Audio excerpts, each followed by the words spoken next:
Hello there. This is just a follow-up video to go with today's tutorial session, where we will be talking briefly about the summative assessment, what's expected of you, how to prepare, and just generally give some guidance. So the assessment is a presentation assessment. It is up to 20 minutes long. Ideally, you would prepare for 15 minutes with additional questioning. Remember that the bulk of your grade will be made up of the presentation itself, and the questions are an opportunity to boost your grade, but your response will very much either improve your grade or it will keep it the same. It won't have any detrimental effect on your grade. So do see questions as a positive. Now, it's important to understand that for this assessment, you need to play to your strengths, whether you're studying sport and exercise science or whether you're studying performance analysis. So by this, I mean you can tailor the assessment to your interests and to your previous studies. So for example, if you were to mention a screening procedure that you would like to do with your athlete, if you have more of an interest in physiology, you may want to discuss, or any sort of test, it can be a screen, it could be a performance test, you might want to talk about a VO2 max test. If it's biomechanics, then you might want to do a small piece about 3D motion analysis. If you are more S&C based, then you might want to do the FMS and talk about the functional movement screening and the benefits of that. Or likewise, if it's performance analysis, you might want to talk about some of the information that you can get from GPS tracking. Again, play to your strengths. The assessment should include a brief summary of the athlete who you are making your training recommendations for. It's very important that this is concise and specific, so we don't need to know information that isn't relevant to what you're talking about.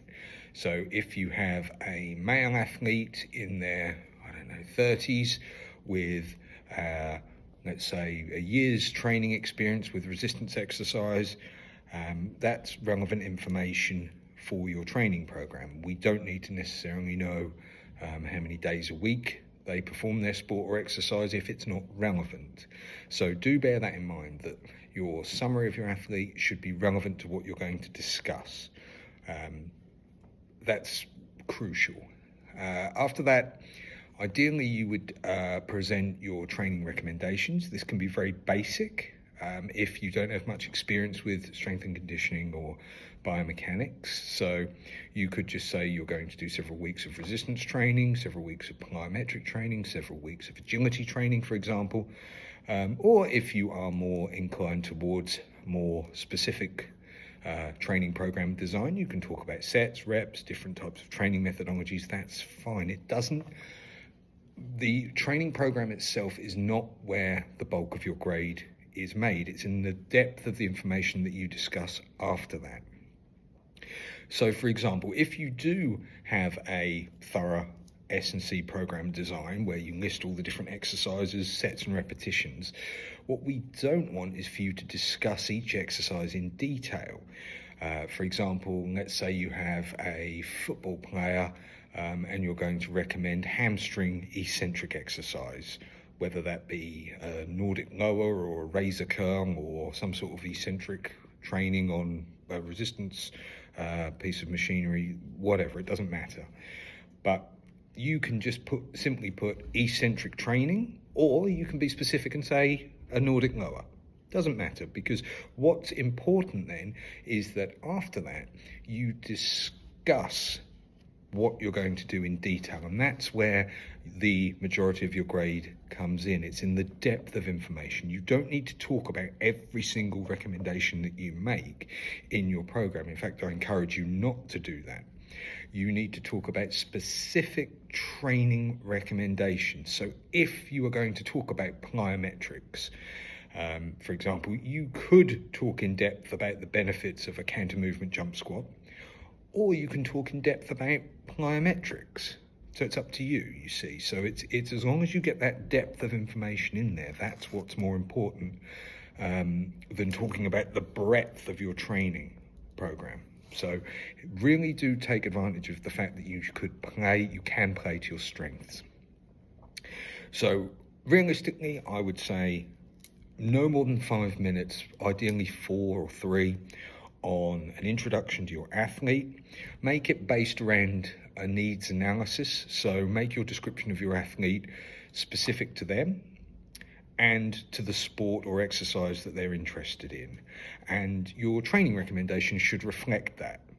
So if you've got a recreational level football player who's looking to just improve their performance on the pitch, and you can describe the position that they typically play, you can describe the type of exercise training they currently do, and then you can show progression from that and how you're going to improve their performance based on that. So you need to discuss their training goals. You could identify potential areas of injury, so hamstring strains, groin strains, ankle sprains are very common in football. You don't have to do this, these are just suggestions.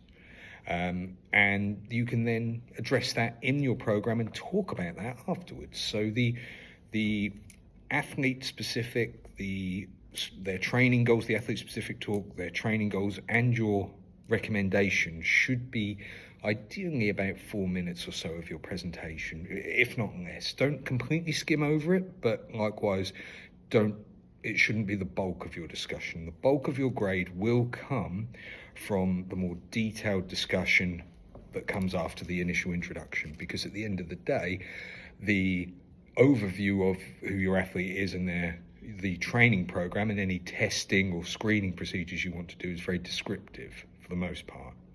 It's the more analytical, the more science-based rationale as to why you've made these training recommendations that we want you to focus on, and is where the bulk of your grade will be. It's also important to bear in mind that whilst not all of your references need to be contemporary, i.e. within the last 5 years, the bulk of them should. So I would suggest anywhere up to, say, 80, maybe even 90% should be quite recent articles. There'll be some of you that, of course, might pick quite niche athletes to work with who do specific activities that perhaps haven't been researched quite as thoroughly, and in that case, that's fine. If the research isn't there, it's not there. That's absolutely fine. But you can, for example, make logical inferences. So, for example, if you've got someone who, I don't know, wants to hike up a specific mountain in the Cairngorms, for example, you might not be able to find research about specifically that topic, but there will be information out there about the physiology of altitude training. And so whilst that's not exactly specific to your athlete, you can make that logical inference on more up-to-date research. However, if the research does exist, then you should use it. So I would aim for about 80% of your research articles that you reference to be from contemporary sources. We wouldn't, and you already know this, expect to see textbooks or anything of that nature. So I appreciate this is a bit of a whistle-stop tour to this subject, but as I say, this is just to complement what we've already discussed in today's tutorial session. As ever, any questions about this topic or anything pertaining to the module, feel free to email me, and I shall see you all soon.